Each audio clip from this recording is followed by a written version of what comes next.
Most of science in India till now has been managed, controlled, and funded by the government.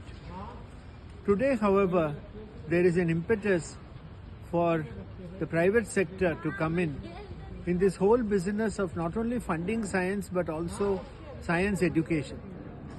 It is here that the private universities are going to have a very big role to play.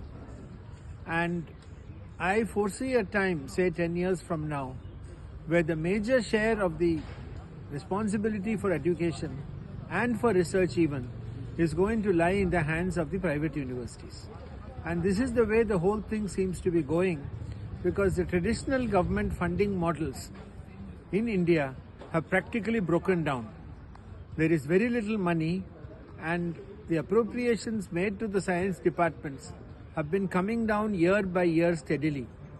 Now, it's not a question that the government doesn't want to give the money to the departments, but the fact that there is no money to give anymore.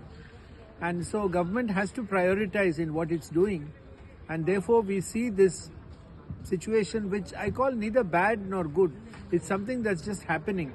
It means that the whole science ecosystem has to be remade, redone, so that while government will have an overall look at what's happening in science, the major responsibility will have to come from the private sector working with the government. This also calls for a complete change of attitude among Indian scientists, and more so the Indian science administrators, who have so far managed to gain a stranglehold and are preserving a gatekeeper system which worked for them in the past but will no longer work for them in the future.